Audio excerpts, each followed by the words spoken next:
Subscribe कीजिए हमारे channel को और बेल आइकॉन को दबाइए हमारी लेटेस्ट वीडियो सबसे पहले देखने के लिए। Hello friends, welcome to entgurgaon.com। मैं हूं doctor Manish Prakash, senior ENT consultant Mayom hospital Gurgaon से। आज मैं आप लोगों से एक बहुत ही कॉमन प्रॉब्लम के बारे में बातचीत करूंगा, जिसे कहते हैं टिनाइटस। टिनाइटस माने के कानों में सीटी बजना या फिर घंटियों जैसी आवाज़ आना। टिनाइटस दो तरीके का होता है, एक सब्जेक्टिव टिनाइटस, दूसरा ऑब्जेक्टिव टिनाइटस। सब्जेक्टिव टिनाइटस में सिर्फ ये आवाज़ें पेशेंट को ही सुनाई देती हैं, क्योंकि ये कान के अंदर से जनरेट हो रही होती हैं और हमारे कानों के अंदर जो हियरिंग सिस्टम होता है, जिसमें कॉक्लियर हेयर सेल्स होती हैं और कॉक्लियर नर्व होती हैं, ये कॉमन जगह होती है जहाँ से ये साउंड शुरू होती है। अक्सर इस एरिया में डैमेज की वजह से ये साउंड शुरू हो जाती है। दूसरा सब्जेक्टिव टिनाइटस, दूसरा ऑब्जेक्टिव टिनाइटस हमारे कान के आसपास जो मांसपेशियाँ होती हैं, जो जोड़ होते हैं और जो खून की नलियाँ होती हैं, उनके प्रॉब्लम की वजह से ऑब्जेक्टिव टिनाइटस उत्पन्न होता है। कॉमन जो कारण होते हैं कान के अंदर, जैसे कि कान में मैल जम जाना या कान के पर्दे में डैमेज हो जाना या कान में कोई इन्फेक्शन हो जाना, ये कॉमन ट्रीटेबल कॉजेज़ हैं टिनाइटस के। हम इन कारणों को अगर रिमूव कर देते हैं या ठीक कर देते हैं तो ये जो टिनाइटस की आवाज़ है ये टेम्परेरी होती है और थोड़े समय में ये चीज़ ठीक हो जाती है। अक्सर हम देखते हैं कि टिनाइटस में हियरिंग लॉस भी होने लगता है। ये एक यूजुअल सब्जेक्टिव टिनाइटस का कारण है, जिसमें हमारी हियरिंग नर्व डैमेज हो जाती है या वीक हो जाती है। कई बार ये एज की वजह से हो सकता है, कई बार ये कोई दवाइयों के असर की वजह से हो सकता है, जिनको हम लोग ओटोटॉक्सिक मेडिकेशन कहते हैं। और कई बार ये कान की जो नस होती है सुनाई की, अगर उसके ऊपर कोई रसौली या कोई दबाव बन रहा हो तो भी इस तरह का सिम्टम हो सकता है। जो टिनाइटस होता है उसको हम टेस्टिंग करते हैं। उसके लिए हम पहले एक ईयर का एंडोस्कोपिक एग्जामिनेशन करते हैं, जिसमें हम पर्दे की जांच करते हैं, कोई मैल तो नहीं है, कोई पर्दे के ऊपर दबाव तो नहीं है, कोई पर्दा सिकुड़ तो नहीं रहा है, या कोई पर्दे के पीछे कोई फ्लूइड या बलगम तो नहीं जमा हो गया है। पहले ये ट्रीटेबल कॉजेज़ जो टिनाइटस के हैं, इनको हम रूल आउट करना ज़रूरी होता है।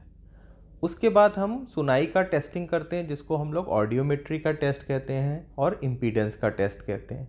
इसके साथ ही साथ हम टिनाइटस को मैपिंग करते हैं, जिसको टिनाइटस मैचिंग टेस्ट कहते हैं, जिससे किस फ्रीक्वेंसी पे और किस इंटेंसिटी पे टिनाइटस हो रहा है हम इसको पकड़ सकें। इसके बाद हम इसका ट्रीटमेंट करते हैं। इसका जो ट्रीटमेंट है वो इसके कारण पे डिपेंड करता है। अगर हमें सुनाई की नस में कोई कमज़ोरी मिलती है, अगर हमें साथ में हियरिंग नर्व में डैमेज मिलता है, तो हम लोग हियरिंग एड का ट्रीटमेंट देते हैं, जो हियरिंग एड में एक टिनाइटस मास्कर लगा के देते हैं, जिससे ये साउंड हमारी दबने लगती है और पेशेंट की सुनने की क्षमता भी अच्छी होने लगती है।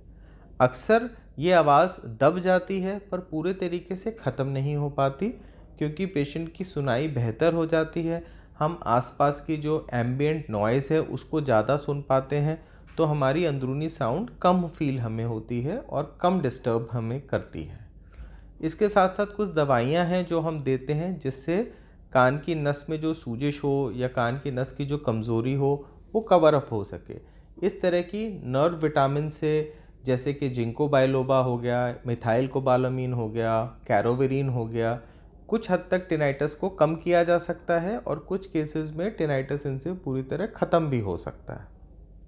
इसके साथ साथ जो लेटेस्ट ट्रीटमेंट टिनाइटस का हमारे पास अवेलेबल है, उसको हम लोग कहते हैं टिनाइटस थेरेपी। और इसमें हम लोग एक स्पेशल तरह की साउंड को बनाते हैं, जो एक तरह से नॉइज़ कैंसलेशन का काम करती है, जिससे हमारी कान के अंदर से उत्पन्न होने वाली साउंड कैंसिल हो जाए और दबती रहे, जिससे कि पेशेंट को इस तरह की परेशानी से राहत मिल सके। इसके साथ साथ हम पेशेंट को और एडवाइस करते हैं कॉग्निटिव बिहेवियरल थेरेपी के बारे में। माने कि पेशेंट को हमें दिमाग से उसके स्ट्रेस को फ्री करना है, थोड़ा उसको योगा की तरफ, मेडिटेशन की तरफ ध्यान देने की ज़रूरत है, जिससे कि जो हमारे मानसिक तौर पे जो पेशेंट परेशान होता है इस साउंड से, जैसे उसको लगता है कि ये कोई दिमाग में खतरे की घंटी बज रही है या कोई उसका अंतिम समय आने वाला है। तो ऐसी चीज़ों को और ऐसे नेगेटिव विचारों को हम कम कर सकें। इसके साथ साथ हम देखते हैं कि पेशेंट्स अगर घर में या रात में सोते समय बैकग्राउंड म्यूज़िक अगर कोई चला के रखें, चाहे कोई भजन का या कीर्तन का या ज़ेन म्यूज़िक का इस्तेमाल अगर करें, तो भी इस कान में टिनाइटस की जो साउंड उत्पन्न हो सकती है उसको हम दबा सकते हैं, उसको थोड़ा सा हम कम कर सकते हैं।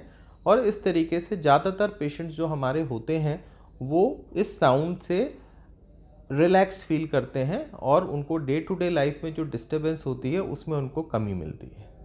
ये बात सही है कि टिनाइटस को हम पूरी तरीके से ख़त्म नहीं कर सकते और इसके कोई भी एक कारगर ट्रीटमेंट हमारे पास नहीं है, लेकिन अगर हम पेशेंट्स की पूरी अगर हम उनको चेक करें तो उसका कारण क्या है, अगर हम वो आइडेंटिफाई कर पाते हैं तो ज़्यादातर पेशेंट्स हमारे ठीक हो जाते हैं और अच्छा महसूस करते हैं इस प्रॉब्लम से।